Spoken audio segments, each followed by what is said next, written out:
that here talking about the type of advanced directives. But what is advanced directives? The type of advanced directives included living will or DPOA, means durable power of attorney, and DNR or AND. DNR stands for do not resuscitate, and AND means allowing the natural death. In these two cases, provider need to write an order, right?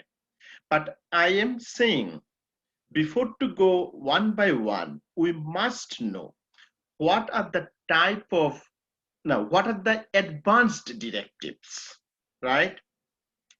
Basically, advanced directives are the written instruction to recognized under the state of law that are related to the provision of care a person wishes to have when he or she cannot make the decision by themselves. What does it mean? Like a patient is very severely ill, going to die.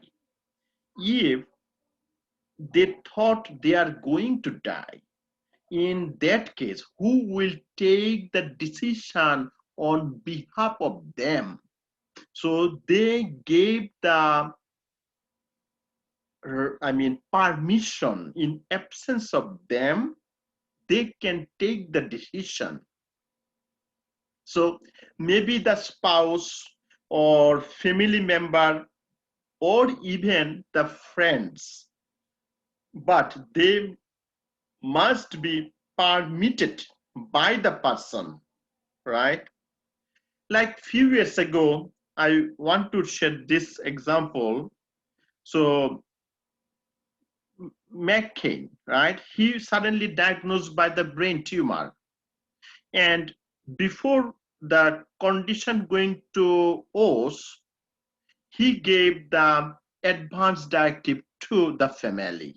He's a popular person, so people are very curious about him. When he undergo the unconscious family and he under the life support, family came in the make the conference and they tell they want to remove the life support. And when they removed the life support, doctor removed, and he passed away, right? So he gave the power of attorney or advance directives before his condition. In some medical condition like psychiatry, mental health, they are not physically or mentally compatible for the decision make. So that times also the family can make the decision, but this is the different than the advanced directives, right? So the type of advanced directives, first one is a living will. So living wills means prepared by a competent adult and give the healthcare direction in case when the person is unable to make the decision on their own. So when they gave the order or permission, that times they are compatible, but in future they do not know, so they give the permission. So living will basically communicate with the patient wishes regarding the medical treatment if patient become incapacitated, right? And durable power of attorneys right? Durable power of attorneys means this is the documentation that specify who will make your health care decision if you cannot. So this is the documentation. Who will take care of the decision if you are not able to make the decision, right?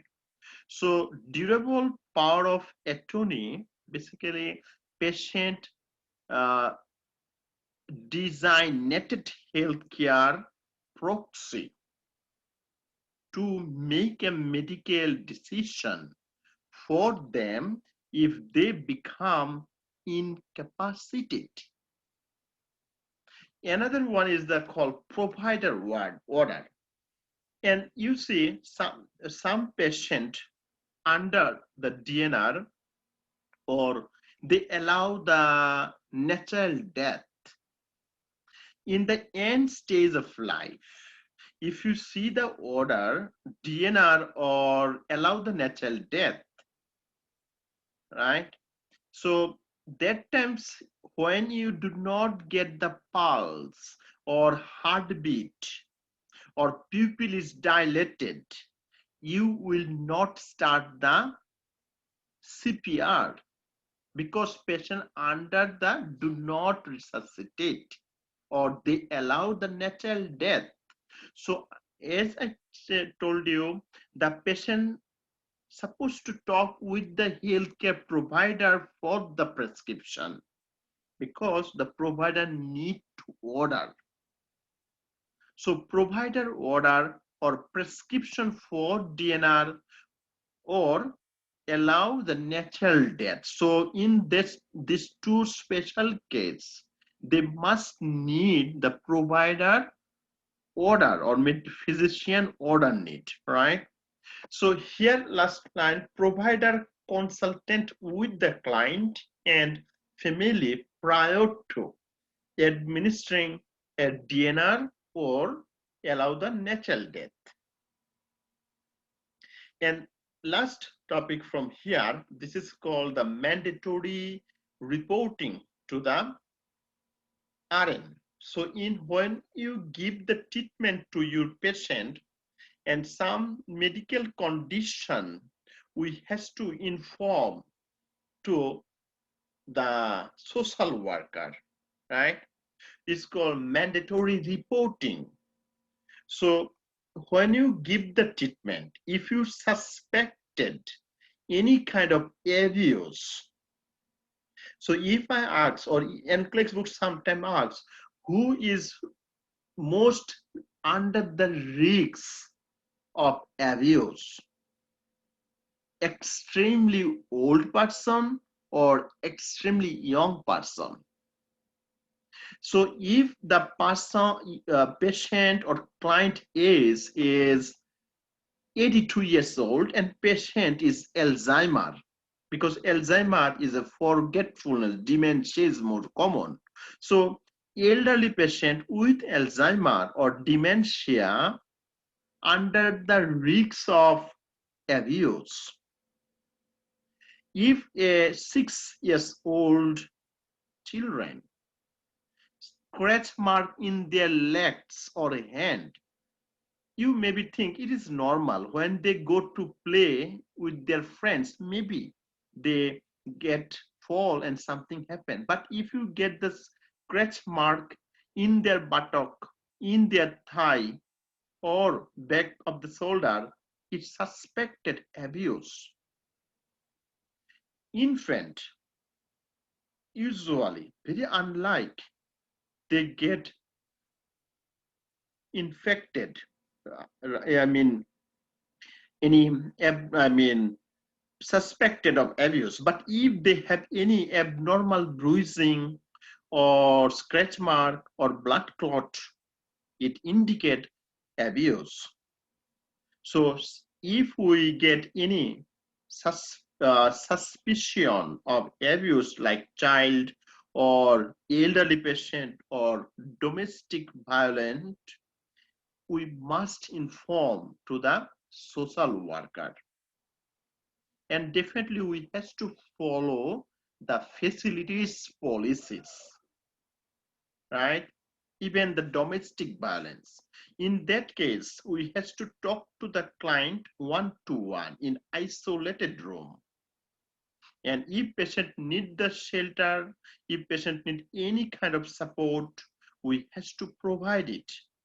And also we has to talk to the social worker, right? And also when you work as an RN, if you get any communicable disease like STD or STI, sexual transmitted infection or sexual transmitted disease, or even airborne disease like tuberculosis, we has to inform to the department, right? Communicable disease to the local or state health department is called CDC, communicable disease control. So when we get any or suspected communicable disease, we should inform to the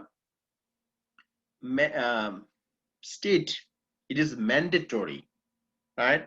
So nurse must report communicable disease diagnosed to the local or state health department for a complete list of reportable disease and description of the reporting system. And so it is called Center of Disease Control and also prevention. So in this website, we supposed to get them. So reporting following office, especially monitor for the common source of outbreak or plan to evaluate the control and prevention plan like immunization. So immunization or vaccination we give or do to prevent the communicable disease.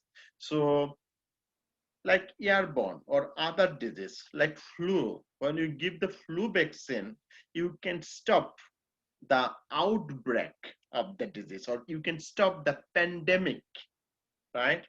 And this is also the part of public health issues. So public health prioritization is most important here.